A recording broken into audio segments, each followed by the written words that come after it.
Howdy everybody, Rocket here, and I am fresh off of my trek of the Appalachian Trail, and I have yet to unpack my bag, even being home for a few days, and I realize it's time to get this puppy unpacked and cleaned and ready for my next adventure. However, I wanted to do a post-trail gear video for you all, so I figured what better way to do it than to unpack my bag and show you everything that I had with me on those last crucial miles that got me up Katahdin and helped me become an official thru hiker. A lot of the stuff that I started with is the stuff that I still have in here, so I'll kind of compare and contrast any changes that I made. Aside from getting rid of a few small things like KT tape, almost everything I have in my pack is original, so we'll just get right to it and get started, and I'll show you what's in my pack.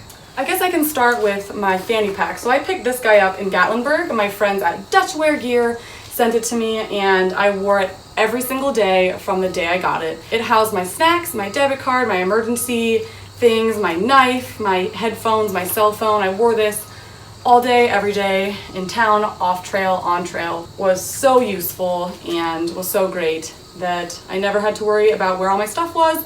And in town, I could throw it on and not have to worry about carrying my wallet and cell phone and so like things like that, because most of my other gear didn't have pockets. So this was amazing. I love this, and I would highly recommend it. It's very durable. It lasted the entire time, and I will continue to wear this again. Okay, so you will see that I have the Gossamer Gear Mariposa 60-liter backpack. This thing held up great. The only couple of things that kind of got messed up were the mesh here at the bottom, and that's only from me sliding down granite slabs and rock faces with my pack on. And it still held up really well. This mesh didn't start tearing until, northern New Hampshire, southern Maine. I would absolutely use this pack again. It will need some deep cleaning.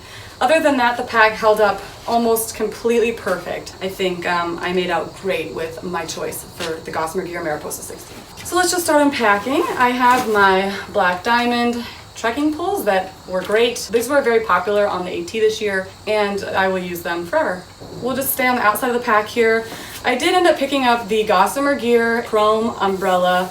This guy can be used in sun and rain. It's a whopping 8 ounces. It works great in the sun, and I had no issues with in the sun.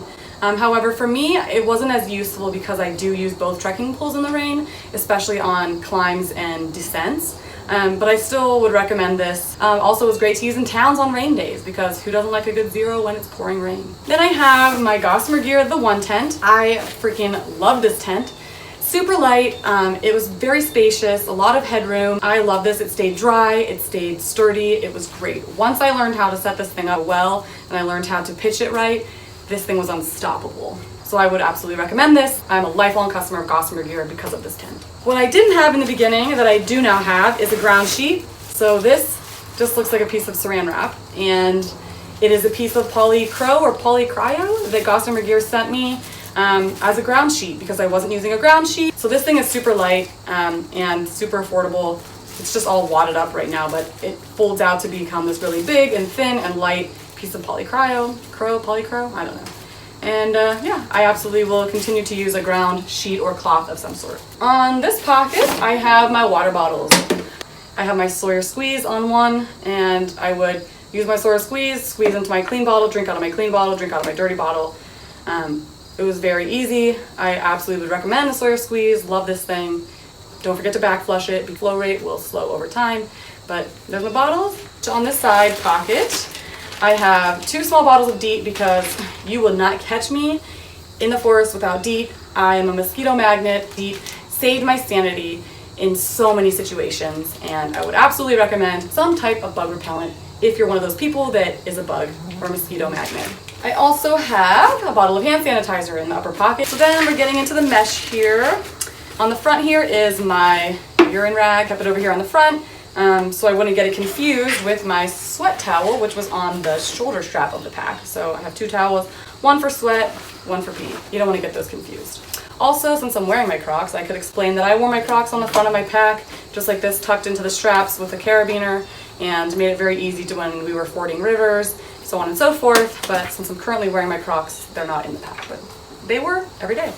In the front mesh, I have my trowel. I have my CNOC 2-liter water bladder. I have a bear line still, which is crazy because I haven't hung my food since Northern Virginia, maybe New Jersey. Then next, I have my pot and my cozy. In my pot, I still have the Snow Peak 2-pot system with a lid, and I kept both with me, even though I really only used this one to boil my water, then I put it into my rice side and cook my rice in the pouch. Inside of my big pot, I have a bandana that I use as a napkin cleaner of the pot, dryer of the pot, and inside my bandana I have a lighter and my MSR pocket racket. Wrapping in the bandana keeps it from banging around in the pot, causing scratches and corrosion. Another thing in here that I can't show because my phone is currently sitting on is my tripod. So I did have a tripod in my front pocket that I kept in, and I had that the entire time. I made a sit pad because that was before I knew that there was a sit pad built into the back of my pack. So this I ended up using as a makeshift doormat for my tent on rainy days, so that way I'm not climbing out into mud or dirt or whatever. So you'll see on the back of the pack is the sit pad that comes right out, and once I learned my pack had this, I ended up using this as my sit pad, which is multifunctional. Let's finally get into the pack here.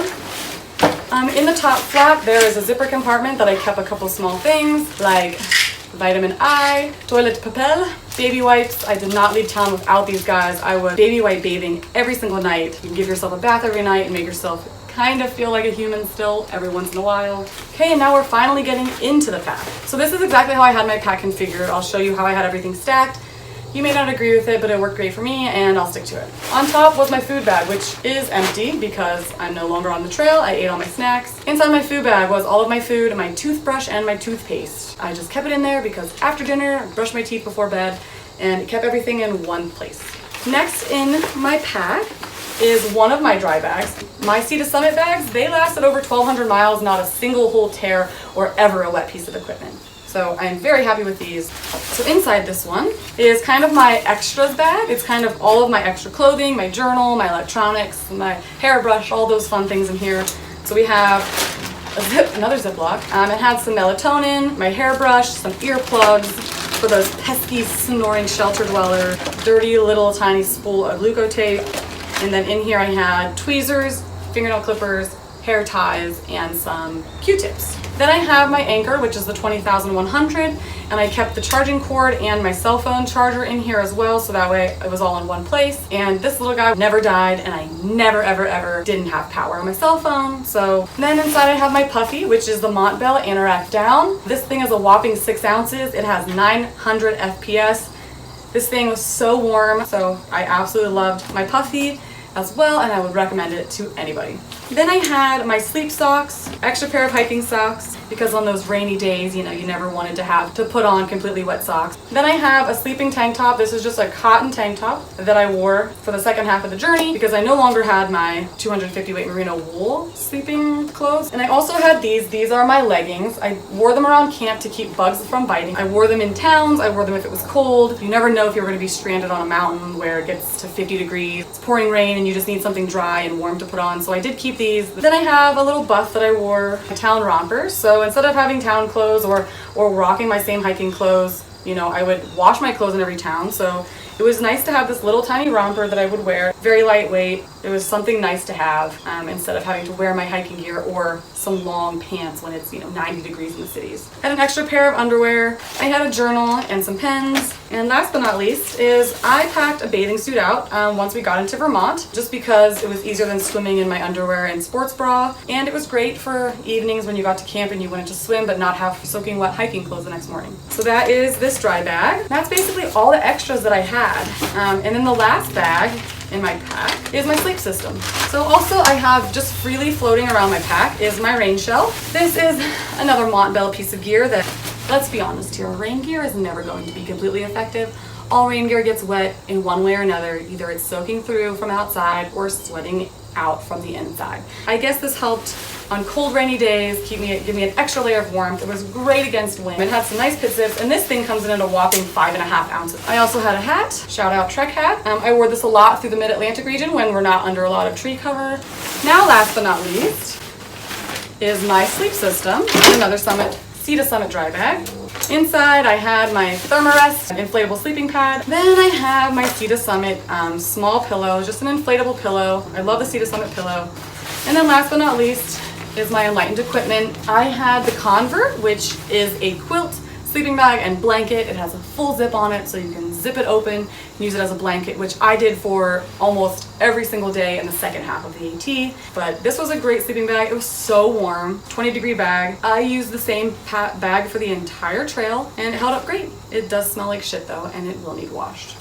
So I think that is it, friends. I think that is everything that I had with me. It doesn't necessarily mean that this is the gear that you have to have on your trek of the AT, but this is what I had. It wasn't ultralight. I think at the end of the day, when we were in New Hampshire, we had weighed our packs at Pinkham Natch, and my pack completely empty with a little bit of water was like 20 pounds. So it did fine for me, and it could do fine for you. Just remember that there's more to life than being UL. Sometimes comfort is a little more important than weight, and if it's not, then you'll find a way to make it work. Thank you so much for tuning into this video, and I hope it was helpful for those of you that are planning a through hike and not really yet sure what all you need, what all you don't need. There's so many optional things in my gear.